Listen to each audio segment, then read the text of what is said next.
I feel like I've really been loving vlogging, and there's so many different things that I want to like talk about and blog about, and they're just really piling up, and I feel like it's kind of getting overwhelming, but I'm going to try my best now to say all the thoughts I want to say, or if not, write them down and then eventually get to it. But I'm about to ramble about, I think, like 2 different things on my walk to where I'm trying to get to. Okay, I'm going to start thinking about it and do it. Okay, I think why Mingdi and I get along so well is because we like talking about different situations and like what each of us think about it. And this is just like all kinds of social situations and like life situations and like hearing each other's perspectives, including like work and stuff.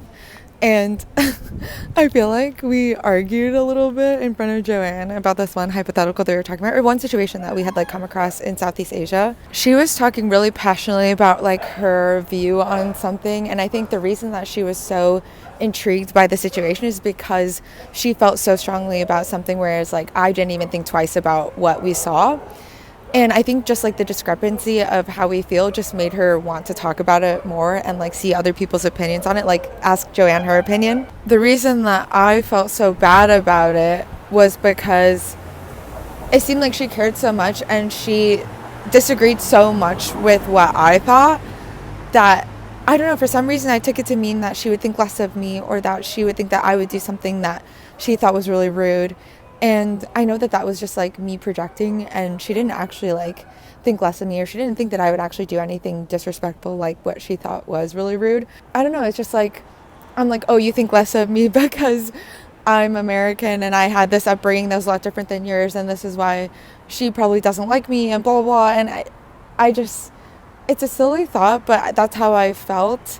And okay, I guess it's not silly, but that's just how I felt. I think that's why I just like so passionately argued back for my side and tried to maybe explain the other perspective of like someone who grew up in a Western culture and grew up in America and blah, blah, blah. It's, I don't even want to explain the situation, but I'm sure I'm talking as if, I don't know, everyone's going to be like, well, what the fuck happened where you disagreed so strongly? And yeah, it's not even that big of a deal. But yeah, when we talk in like hypotheticals that like pertain to me personally, and maybe like I take it a little bit personally, then I just think it's like, what's the point in talking about it? Because then I just end up feeling bad.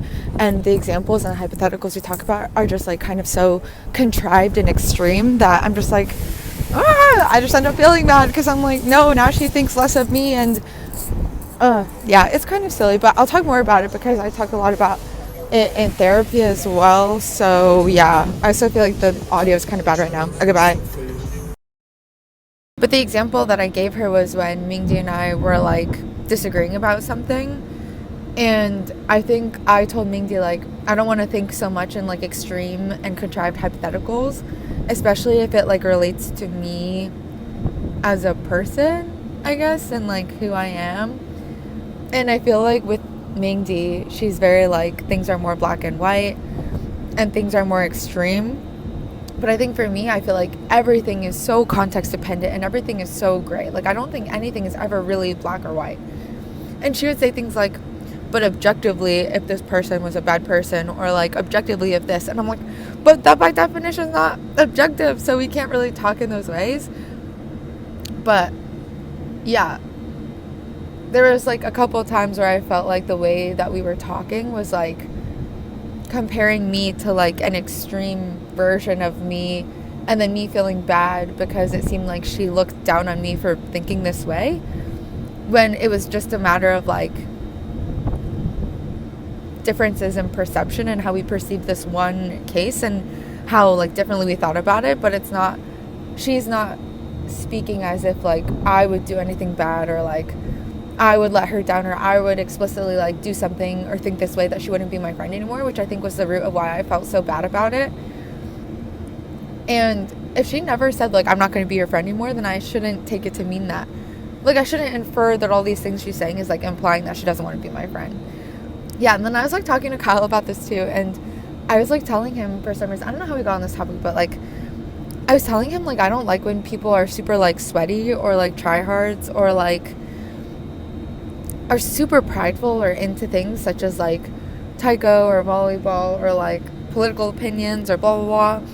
And I know that's like a little bit ironic because I feel like I try hard in everything I do, like so fucking hard, like to the point where it is like I'm being sweaty, but my ultimate like feelings of things or like opinions like aren't that strong. And then Kyle was like speculating that maybe it's because I think that if they are so intense about something, then they're, in my eyes, maybe more closed-minded and less open-minded, and therefore they would be less accommodating to my viewpoints or like how I see things or how other people see things, but maybe me specifically, because my fear is that my friends don't want to be my friend anymore. And I think that's why it's like if someone I know is super like, this has to be a certain way, then I'm like, oh, can't deal with that, because then if I was ever like contradicting what they wanted, then they'd be like, okay, I don't want to be friends with Jessica anymore. And I know that's such an extreme like fear, but I think that's ultimately maybe why anytime I see someone being super sweaty or whatever, then I'm like, okay, I can't. Because I don't think anything is ever so extreme. Like, I don't know, it's weird because I feel like I can be really extreme sometimes, but ultimately deep down I think I'm so like wishy-washy, malleable, like in the middle, gray. I don't know, I just really think nothing is black and white. And so when people talk as if things are, it's like, I don't know, then I'm like, maybe our values ultimately are different, and then that would lead to disagreements, and I'm just like, okay, I can't be friends with them. I don't know what I'm trying to say, but